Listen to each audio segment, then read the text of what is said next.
하나님의 은혜가 오늘도 여러분과 함께 하여 주시기를 기원합니다. 사람의 기대가 무너질 때가 있습니다. 그렇다면 하나님은 어떠실까요? 오늘 본문을 읽으면서 느껴지는 감정은 하나님의 기대도 무너질 때가 있는 것 같다는 느낌을 갖습니다. 사람의 기대가 무너지면 대개 그 사람에게 돌아서서 등을 지거나 심할 경우에는 공격적이 되어버리기도 하죠. 그렇다면 과연 하나님도 그러실까요? 혹 언약 백성을 향한 기대가 무너질 때 하나님은 그들을 외면하고 공격하시는가? 하나님의 심판과 징계는 사람의 경우들처럼 포기하신다는 그런 증거인가? 오늘 본문에서 분명 유다의 언약 백성들이 하나님을 멀리하고 허탄한 우상들을 만들어 헛되이 행한 것으로 인해서 하나님은 분노하시는 것처럼 보입니다. 5절부터 9절 말씀입니다. 나 주가 말한다. 너희의 조상이 나에게서 무슨 허물을 발견하였기에 나에게서 멀리 떠나가서 헛된 우상을 쫓아다니며 자신들도 허무하게 되었느냐. 이집트 땅에서 우리를 이끌고 올라오신 분, 광야에서 우리를 인도하신 분, 그 광량하고 구덩이가 많은 땅에서 죽음의 그림자가 짙은 그 메마른 땅에서 어느 누구도 지나다니지 않고 어느 누구도 살지 않는 그 땅에서 우리를 인도하신 주님은 어디에 계십니까? 하고 묻지도 않는구나. 내가 너희를 기름진 땅으로 인도해서 그 땅의 열매를 먹게 하였고 가장 좋은 것을 먹게 하였다. 그러나 너희는 들어오자마자 내 땅을 더럽히고 내 제산을 부정하게 만들었다. 제사장들은 나 주가 어디에 있는지를 찾지 않으며 법을 다루는 자들이 나를 알지 못하며 통치자들은 나에게서 맞서서 범죄하며 예언자들도 바알 신의 이름으로 예언하며 도움도 주지 못하는 우상들만 쫓아다녔다. 그러므로 내가 너희를 다시 법대로 처리하겠다. 나 주의 말이다. 내가 너희 자손의 자손들을 법대로 처리하겠다. 이스라엘이 씨 뿌리지 못하는 땅 광야에서 하나님을 사랑하고 뒤따를 때에는 여호와의 성물로 거룩한 백성으로 여기고 이스라엘을 혹 삼키는 자들은 다 벌을 받게 하시면서 하나님께서 보호해 주셨는데 이제 그 후손들이 하나님을 멀리하니까 하나님께서 이스라엘에게 변심하셔서 그들에게 재앙을 내리시는 그런 느낌마저 듭니다.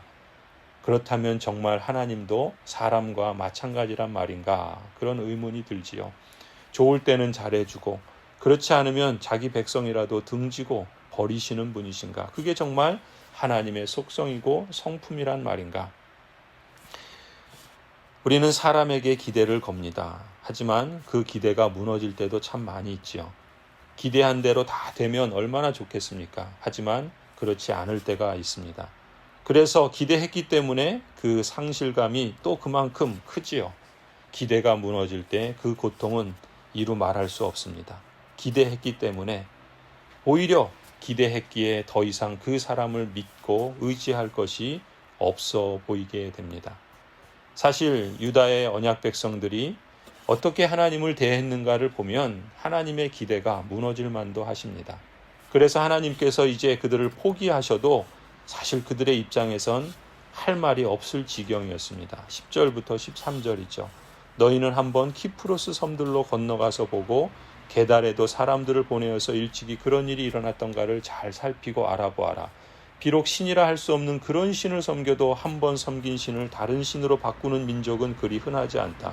그런데도 내 백성은 그들의 영광을 전혀 쓸데없는 것들과 바꾸어 버렸다. 하늘아 이것을 보고 너도 놀라고 떨다가 새파랗게 질려버려라. 나 주의 말이다. 참으로 나의 백성이 두 가지 악을 저질렀다. 하나는 생수의 근원인 나를 버린 것이고 또 하나는 전혀 물이 고이지 않는 물이 새는 웅덩이를 파서 그것을 샘으로 삼은 것이다. 그야말로 설상가상이지요. 생수의 근원인 하나님을 버린 것도 어리석은 일인데 전혀 물이 고이지 않는 게다가 물이 새는 웅덩이를 파서 그것을 샘으로 삼는 참담하고 어리석은 그런 악을 저질렀으니 어쩌면 심판과 죽음을 자처한 것이지요. 17절에 하나님 말씀하십니다. 주 너의 하나님이 길을 인도하여 주는데도 너가 주를 버리고 떠났으니 너 스스로 이런 재앙을 자처한 것이 아니냐. 너가 저지른 악이 너를 벌하고 너 스스로 나에게로 돌아섰으니 그 배신이 너를 징계할 것이다.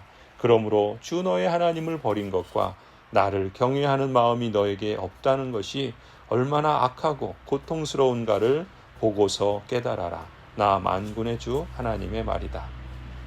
전지전능하신 하나님께서는 인생이 얼마나 어리석은지 아십니다. 그럼에도 불구하고 예레미야 선지자보다 200년 정도 앞서 활동했던 호세아 선지자를 통해서 하나님께서 이미 이렇게 말씀하셨습니다. 호세아서 11장 7절 9절 말씀입니다. 내 백성이 끝끝내 나를 배반하고 바알을 불러 호소하지만 그가 그들을 일으켜 세우지 못할 것이다. 에브라임아, 내가 어찌 너를 버리겠느냐? 이스라엘아, 내가 어찌 너를 원수의 손에 넘기겠느냐? 내가 어찌 너를 아드마처럼 버리며 내가 어찌 너를 스보임처럼 만들겠느냐? 너를 버리려고 하여도 나의 마음이 허락하지 않는구나. 너를 불쌍히 여기는 애정이 나의 속에서 불길처럼 강하게 치솟아 오르는구나. 아무리 화가 나도 화내는 대로 할 수 없구나. 내가 다시는 에브라임을 멸망시키지 않겠다. 나는 하나님이요 사람이 아니다. 나는 너희 가운데 있는 거룩한 하나님이다. 나는 너희를 위협하려 온 것이 아니다. 하나님은 한 번 택하시고 부르신 참된 자녀들을 포기하는 법이 없습니다. 때때로 하나님의 기대가 무너질 때도 있지만 그것이 끝이 아닌 것이죠. 기대에 미치지 못하고 자꾸 딴 길로 가려고 하니까 때로는 회초리를 들어서 사랑의 매를 때리실지라도 그것은 포기의 증거가 아닙니다. 자식 잘 되기를 바라는 아비와 어미의 사랑에 매인 것이죠. 내가 어찌 너를 버리겠느냐? 내가 어찌 너를 원수의 손에 넘기겠느냐? 나는 하나님이요 사람이 아니다. 나는 너희 가운데 있는 거룩한 하나님이다. 너를 불쌍히 여기는 애정이 나의 속에서 불길처럼 강하게 치솟아 오르는구나. 불변하시고 영원하시고 무한하신 그 하나님의 긍휼하심은 우리들을 향하여 두 번째 찬스, 세 번째 찬스, 택하신 언약 백성들을 온전한 하나님의 사람으로 만드시기까지 끊임없이 기회를 주시고 이끄시는 분이 바로 우리의 하나님이십니다. 이런 맥락에서 신약성경 빌립보서 1장에서 사도 바울도 이렇게 고백을 하지요. 선한 일을 여러분 가운데서 시작하신 분께서 그리스도 예수의 날까지 그 일을 완성하시리라고 나는 확신합니다. 사랑하는 성도 여러분, 혹 하나님에게 거리감이 들 때 하나님과 함께 있었을 때를 기억하시기 바랍니다.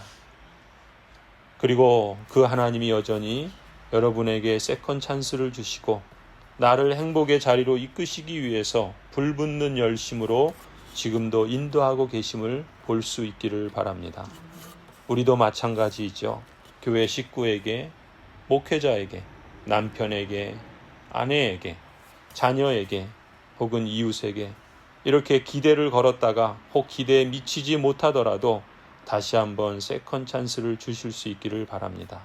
내가 하나님의 기대에 미치지 못하는 생각이 들 때에도 여전히 하나님의 사랑과 손길이 우리와 함께 있음을 잊지 않기를 바랍니다. 하나님을 버리지 마십시오. 여러분 스스로 하나님을 멀리하지 마시기 바랍니다. 완고한 마음을 품고 하루 이틀 살다 보면 영적인 심경화가 생겨서 결국 여러분이 쓰러지게 될 뿐입니다. 조금이라도 굳어진 마음이 생기는 느낌이 있걸랑 나를 위해서 십자가에서 죽으신 그리스도를 떠올려 보시기 바랍니다. 그리고 내 안에 정결한 마음을 주시도록 하나님께 간구하십시오. 순전한 영혼을 새롭게 해주시도록 부르짖으시기 바랍니다. 진정 하나님을 가까이 함이 복인 줄 믿습니다. 그것이 알곡 성도고 그것이 참된 언약 백성의 증거인 줄로 믿습니다. 기도하시겠습니다.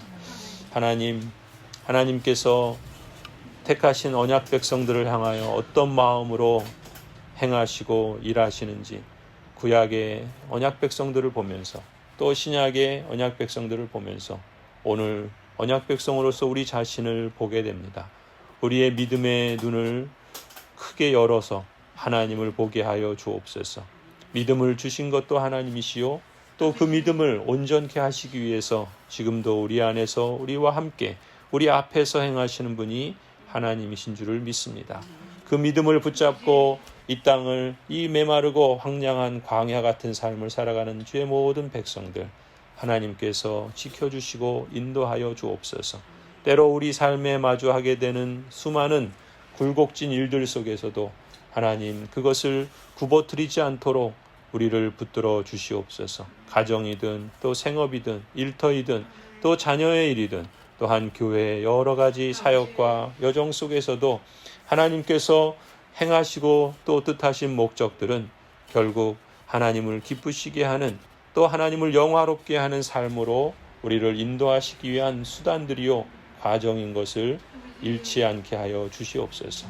그래서 우리를 하나님의 온전한 사람으로 택하시고 또 그렇게 완성하실 하나님을 바라보고 또 그 하나님을 신뢰하며 순종으로 하나님의 삶을 우리도 살아나갈 수 있도록 이끌어 주시옵소서. 성령 하나님, 우리와 함께 하시니 우리 마음속에 하나님을 기쁘시게 하는 열망을 늘 새롭게 하여 주시고, 하나님 또 혹 우리 마음의 실망과 낙심으로 또 굳은 마음과 완악한 마음으로 하나님 아버지 그것이 솟아오르거든 늘 주님 앞에 겸손히 기도하고 아뢰며 하나님 우리에게 정직한 영 또 순전한 영 또 정한 마음을 창조해 주시도록 하나님 역사하여 주시옵소서. 우리도 우리의 삶의 여정 속에 가족들에게 또 친구에게 또 교우들에게 또 서로에게 하나님이 주시는 그 마음을 우리에게 먼저 허락하신 그 사랑을 그 오래 참으심을 잃지 않게 하여 주시고 십자가에서 죽기까지 우리를 사랑하시는 그 마음을 우리도 늘 재확인하여서 우리의 삶의 걸음걸음들을 그렇게 주님과 함께 나아가게 하여 주옵소서. 주님을 만나는 그날 주께서 우리를 부르셔서 우리의 영혼이 주님 앞에 마주서게 된 그날 하나님으로 인해서 기뻐하고 감사하는 생애가 되게 하시고 그리스도 예수의 재림하시는 그날을 바라보며 우리의 몸이 우리의 영혼과 다시금 하나가 되어 부활할 날을 소망하면서 하나님 이 땅에서 우리의 삶을 값지고 의미 있게 살아갈 수 있도록 오늘도 하나님 이끌어 주시옵소서. 이제는 우리 주 예수 그리스도의 은혜와 하나님 아버지의 사랑과 성령 하나님의 교통하심이 주님께서 택하시고 부르신 모든 언약 백성들, 가정들과 자녀들 위에 생업과 일터 위에 우리 고향제일교회 위에 이제로부터 영원토록 함께 있을지어다. 아멘.